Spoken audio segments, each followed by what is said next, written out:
Good afternoon. It is Sunday afternoon. It's kind of dull and dreary.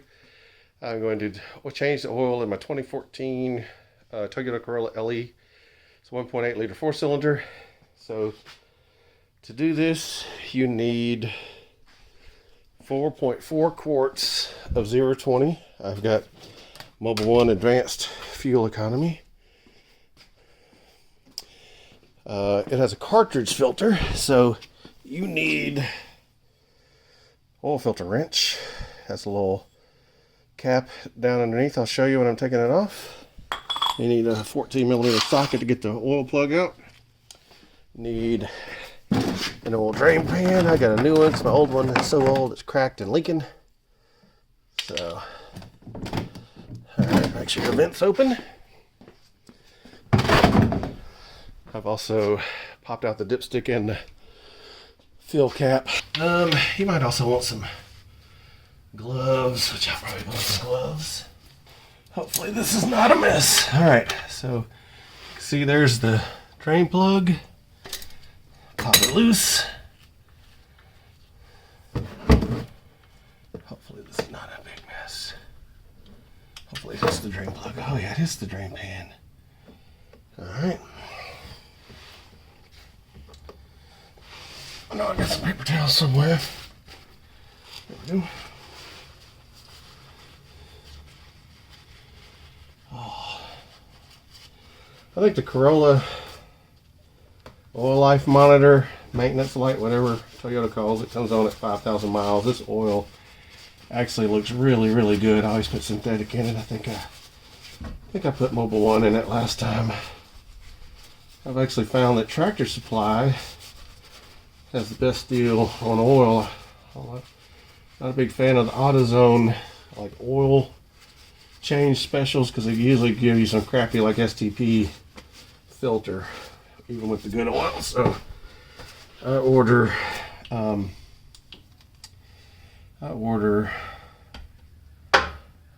that's plastic. Anything under here metal? Oh, over here's metal. So I like to order Wix filters. They're pretty cool. Good quality filters. I've always had good luck with Wix. So we'll let the oil run out.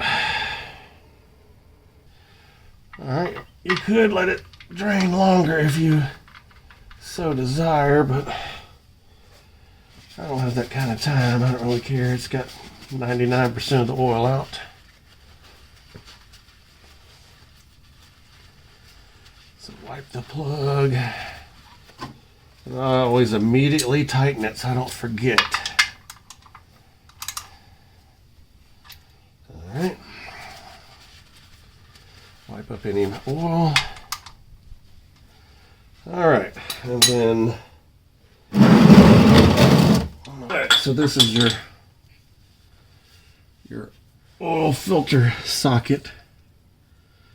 It's got these teeth, and there's a, I don't know if you can see it on camera, there's a tooth right there. That goes over. It pulls that little clip a little bit out of the way. Or I might have to pull that little metal clip out of the way. Let's see. Can't tell if it's...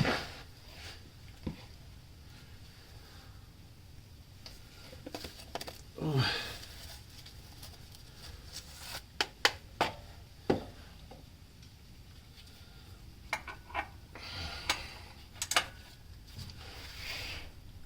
All the way up.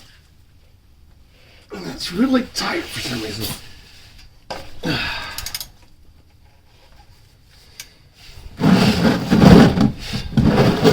And for sure my jack stand is all up in the way.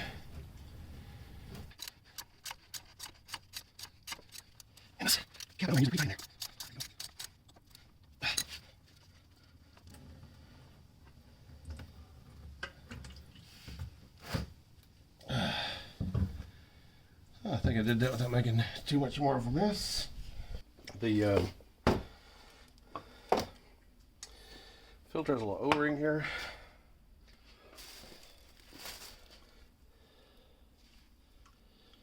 Get a little pick carefully. I guess you'll have to be super careful, but carefully throw off the old O-ring. Throw it in the bag.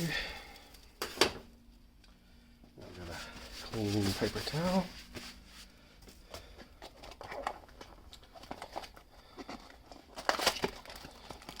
In the bag is a new O-ring. In the bag in the box. The box, there's a new O-ring.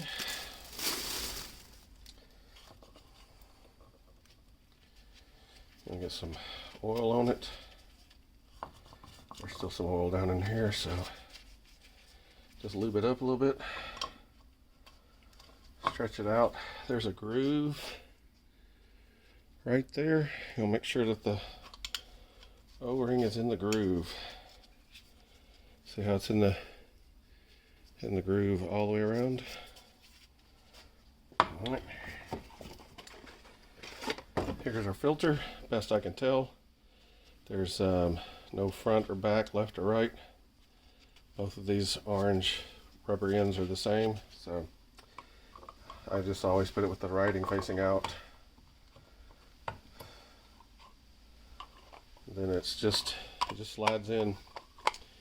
The whole thing's kind of spring loaded, or it goes up into the block. Set that right there. Clean off the oil.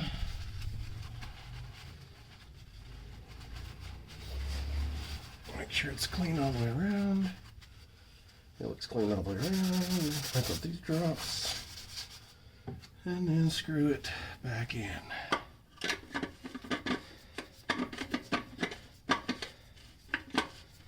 Which, there we go. I was going to say it's easier said than done.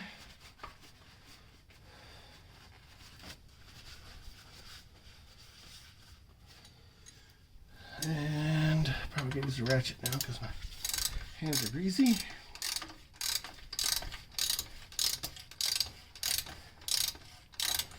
Go around, there it is.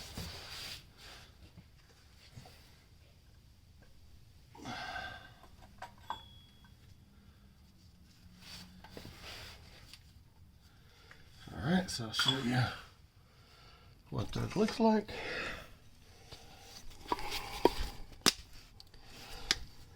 Get you, I guess, this way.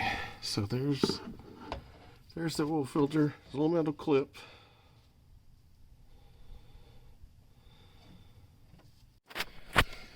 Okay, so we've got the oil changed. I've checked it. The oil level's good. So I've gotten about 4.25 or 4.4 quarts in the car. I'm going to reset the maintenance required light and start the car up and check for leaks and all that. But on a 2014 Corolla LE, which I guess has the simpler dash, I've seen some have a more complicated dash. Here's how you do it. You use the I can't get it far enough back. There we go. So you use the display button on the steering wheel to scroll through and get to trip A. Alright, I held it down and reset it. That way I'll know next time I change the oil how long it's been. But now what you do is turn the key off. I don't know if I'll be able to hold the camera. So what you have to do is turn the key off.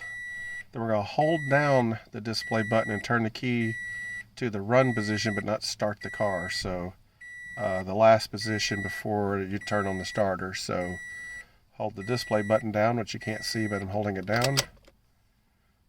You see the maintenance required light is flashing, and you see those LEDs, 1, 2, 1, resets to 0, and it's reset. So now we'll start the car. Oil light was on for a second. It went out immediately, which is a good sign. I'm sure my Bluetooth music is about to chime in, so there we go. I have a dead TPMS sensor on one of my wheels. I'm not too worried about that. It's kind of annoying, but it blinks and then kind of goes away. I guess I need to replace it, get some new TPMS sensors, but it is what it is. So right now, only thing on is the door opens, fasten seatbelt and brake. maintenance light is out. So that's how you reset the maintenance light on a 2014 Corolla. Again, go to trip A, turn ignition off, and you don't have to reset it to 0. I've forgotten several times, but if you're like me, you can reset it to 0, which that way next time your maintenance light comes on, you'll know how long it's been, which it's 5,000 miles. Turn the ignition back off, hold down the display button on the steering wheel, which is that button there. So hold that button down, then turn the ignition key to the run position, but don't start the car, and just hold the display button. You'll see the maintenance light flashing. You'll get some dash marks in the trip A display. They'll count down, and when they disappear, it'll flash and it's reset.